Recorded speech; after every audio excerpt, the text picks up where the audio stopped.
We've sunk an enemy destroyer.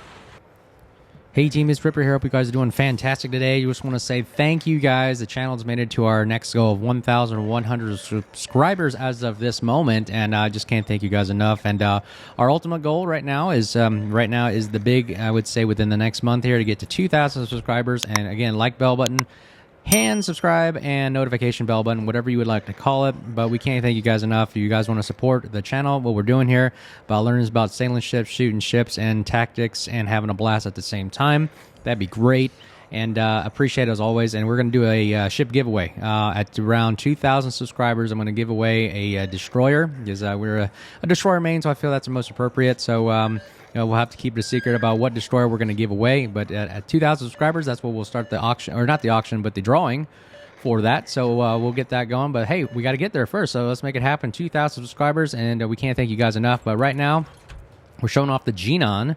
And the Jinan is the more of a Pan-American, or Pan-Asian, what do you want to call it, kind of style cruiser. It's kind of similar to the Austin, and I think there is another cruiser out there that does similar kind of concept of this. But the Austin, the Jinan, all great kind of light cruiser style ships that have the 6-turret configuration. But the power of the Jinan is the deep water torpedo spamming that you're about to see here in a minute.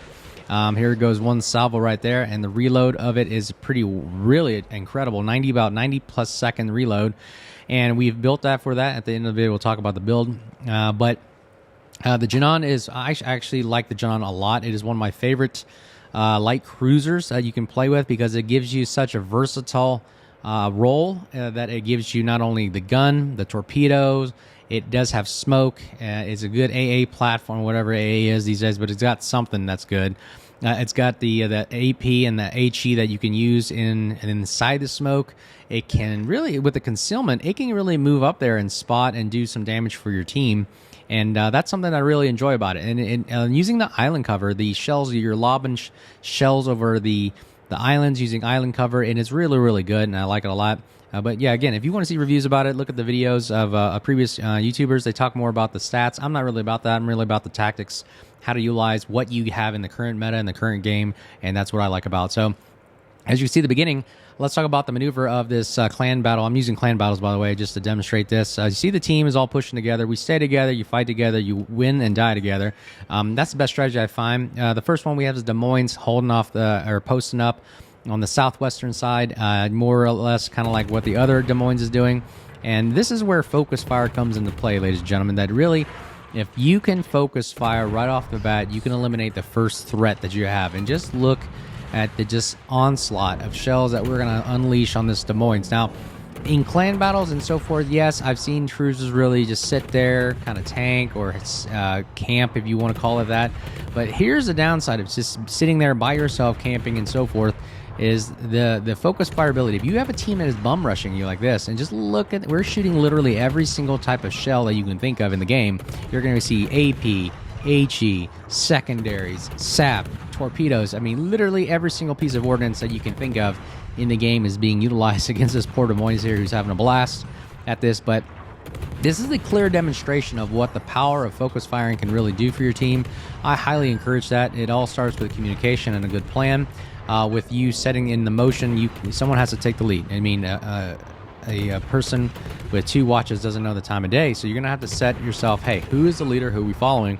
And once that person is following, make the decision to make the command. I mean, indecisiveness leads to nothing. So really, you have to make a decision and follow through with it, all while maintaining communication, because moving 7 ships together is easy on paper, but in application is very, very difficult because people all of a sudden have a mind of their own and want to do everything. So it's always good to keep your team accountable and just keep pressing forward and move together as a one cohesive unit. And look at all that gunfire, my gosh. And this Des Moines is not having a good day. And there goes one. Now, one Des Moines down is a great for your team. And even in random battles, eliminating one radar cruiser, it opens up the game to a whole different level because it allows not only your destroyers to go in there and start spotting and start running free from the fear of radar, but it's one less gun on their side to shoot at. And really, that's just, it's the amount of capabilities that you bring to bear by eliminating another member of the team that has that capability and role, especially at Des Moines has fast-firing guns that they're just very difficult to deal with. So eliminating a cruiser like that out of the game is pretty impactful. And now we're going to start seeing another focus fire. We're going to work on the GK here. Now, you notice this is during the clan battles when you could have 2 battleships at the time. Right now, you can only have 1. But right now, at this time, there's 2. So eliminating another battleship, again, is a very key role once you start working down the line. My priority is always, hey, work on the destroyers first, and then work your way to the radar cruisers, and then the battleships are last, because battleships are slow, clunky, and they're easy to shoot at. Now, here's the power of the Jinan right here. Now, anybody knows rushing a Jinan or torp spamming boat is very, very bad. Or ship is very, very difficult. It's like kind of running uphill, attacking uphill. If you have the high ground, you're running away, spamming torps all over the place. Look at that. We're launching literally 40 torps right there. I mean, 2 sets on one side, 2 sets on another. Then you hit the reload booster, and then you start firing 2 more, and then 2 more. So it is redonkulous of how much you can just start. Look at that. We get 1 free little torp hit right there, and that starts a flooding. And just look at the focus fire, the onslaught right there. We are so dangerous that the GK elects to shoot us in the smoke. Again, they know that, hey, there is something that's spamming us with so much firepower. I want to eliminate that. So the fact that you can draw fire in smoke is very good for your team. That's another tactic. You being able to be the loudest person on your team and them shooting at you gives you the ability to take away 1 shot of them, and there goes the GK goes down to our focus firing again. You notice how his HP just withers away just like that. With teamwork makes the dream work, and that's exactly what you should be doing in clan battles. So again, what did I recap right there? What could that GK and the previous ship have done? The Des Moines. One, Des Moines camping doesn't work very well. You're just opening yourself up to being torp spam or HE spam. The other one is the GK. What could have the GK done better there? The GK could have done is more of kiting away rather than driving in with no cover. Really, I don't know what they were thinking other than maybe just having fun and just driving up. But really, I recommend that if you are in a battleship with no cover in the front, no radar cruiser to help you out, no DD in front help spotting, then the best thing to do is run away and kite away and regroup to battle another day. So in that aspect, we were just torp spamming the crap out of the GK. He saw all of those torpedoes coming at him. He had no other choice but really to either turn away or slow down, which I don't recommend slowing down, to nose into the threat.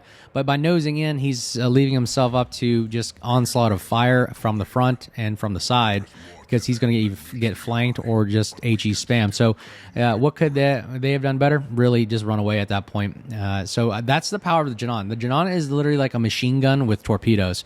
The machine gun torpedo kind of concept gives you more of that suppressive fire and the fear and threat. Because when you see a wall of 40 torpedoes coming at you, you're not going to attack it unless you're a little destroyer that is immune to them. But really, any cruiser or battleship sees that wall is really just going, I'm having a bad day, to either turn around and regroup. So that is my thought on that using the Jinan. Let me know what you think about torp spamming. Machine gun torping, we did a video on that prior.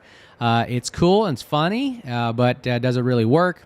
As you can see, the Jinan's very difficult to torp spam in, because once you see the first wave of torpedoes, you really are nosing into it, and then the rest of the torpedoes are kind of spreading out, and you're creating lanes, and allows it to be a little bit more easier to dodge. So yeah, does it really work? It's hit or miss sometimes. It's very situational, so you just gotta have to keep practicing with it and trying it out. But I really recommend the Jinan.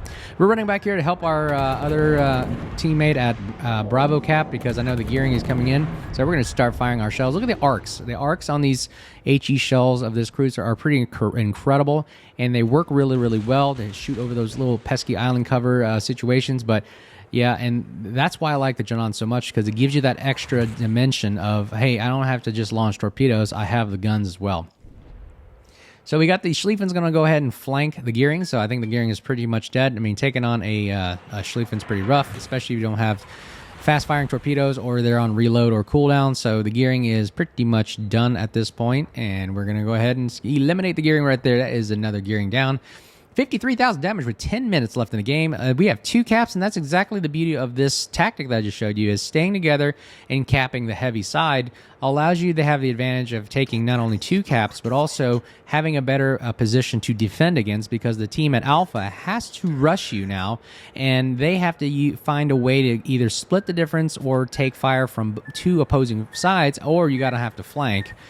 So honestly, the best solution for the opposing team here is to either flank from the south or from the north, but their team is all spread out in disarray that this tactic may not work. So it's really, again, it's all about communication, regrouping, reassessing. We are getting radar right now. Now, I know my buddy up at the, say at the north there is a cruiser there. So we're going to help the Schlieffen out by sending some torpedoes, I believe, down the channel here so that we can help mitigate that threat. So we launched a set of torpedoes. We looked at the predictive reticle. We just fire a nice even spread, one at the reticle and one in front of the reticle in case the Des Moines decides to speed up and move away quickly. So that's what we did there, is a nice even spread to cover the front and the back of the Des Moines right there, or more of the possibility of the Des Moines speeding up or slowing down or sitting still. So let's see here. We launch another spread just in case.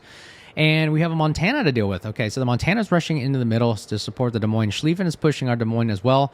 And our Stalingrad way down south there is going to be taken out by the Elbing. Elbing is very, very powerful. If you haven't seen my video on that, check it out. It's a pretty incredible ship. It is a small destroyer that acts like a cruiser. So it can citadel, light cruisers, big cruisers. It is incredible. Definitely encourage it. But right now we're in the Jinan here. We're torping down there's no way this Des Moines is going to escape the onslaught of these torpedoes.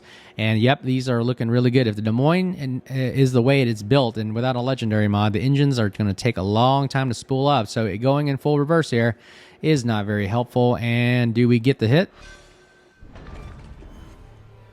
And boom, splash one, our first kill today. RIP back to Porty. We help out the Schlieffen there. Unfortunately, the Schlieffen goes down to the Des Moines, and that was hopefully that was enough to win the game right there. But the problem is we have almost a full health Montana firing shots at us. Now, remember, the Jinan is a little squishy, little light destroyer, so we do not want to take the full onslaught of a Montana, so we're going to have to smoke up. Again, I like using the smoke in a defensive manner. Because it gives you the ability to use all your guns and use your torps, get people to fire at you, especially if you have any kind of commander builds or buffs that allow you to, especially in DDs. If you are shooting with the Fearless Brawler, you got to be seen. So using the smoke as a defensive role gives you the ability to shoot and draw fire. It's another aspect of the game I like. It's a little more dangerous, but I don't like sitting in smoke and HE spamming in smoke because you're just opening yourself up to being torped while you're in the smoke. So really, I like to just create a smoke screen as a defensive runaway measure. Now, the cool thing about this situation is we only have one ship left. So I make a smoke in a kind of a horseshoe shape so I can turn back around and enter it from another end of the smoke, and it gives me another dimension that I can work with because it throws the enemy team off because they don't know where I exactly am in the smoke, and it makes the smoke disperse a lot wider area. So we torp span smoke right there. We had hit the reload booster, and just look at the amount of sheer volume of torpedoes right there. And this is why it's so fun. We're going to launch one right there. I think he's going to tactical beach on the island right there. So, we get a nice couple hits right there. 2 hits right there. And we start a flooding. And let's see if we get on the last set of torpedoes. Hopefully those hit right there. And let's see if we can get a fire going. Now, you have to keep in mind, watch what a player does. If you see that the ship is blinking right there, that means their damage con or heal is on. And once you see that go away, go start shooting to see if you can start a fire, because now this fire is a perma-fire. You definitely want to work on, timing what the enemy player does when they use their damage con, because once they use their damage con, there is a cooldown period, and you want to shoot and get that perma-fire going, which then, look at that, 4 hits but no flooding, so we're definitely going to have to get a fire going somewhere here so that this ship will definitely burn to death for sure. And there's one fire right there. So we know that he is going to perma-burn for the next about 30 to 40 seconds, and should be enough to get it going, but we're going to just keep shooting to make sure we seal the fate of this Montana right here. And do we get the final hit right here? And it looks like our fellow Sherman firing his 2 solo torpedoes may get the hit right there, and it looks like it actually goes and follows through. And yes, a fantastic win right there. Dude, way to go, Sherman. Way to go, all of us. Hey, that was a great game. Hey, like, subscribe, bell button. I love you. Like to support the channel. Look at the tactics, like what we're doing here. We hit 1,100 subscribers on our way to the next 1,200, and we can't thank you guys enough. Here's the build right here. Let me go ahead and explain to you how I built the Jinan. Now, this is just a 17-point commander, just short of 4, but really how we built this is really just to protect the engine, protect the propulsion, concealment, but more of a focus on the torpedo aspect of it. So we have slot 3 and slot 6 focusing on the torpedo speed and the torpedo reload, because that's what the Jinan is. It's focused on torpedoes. And here's the commander builder here. Again, all focused down the second column there, all torpedo stuff. Adrenaline rush is a must, and the concealment helps you out really, really well with the 9.8 concealment. And the rest are extras for whatever you like to do. But that's my build for the Jinan. Let me know what you think about it in the comments below. On our way to 1,200 subscribers. Remember, we're going to do a destroyer giveaway at 2,000, so help us out. And until then, you guys stay safe. Cheers.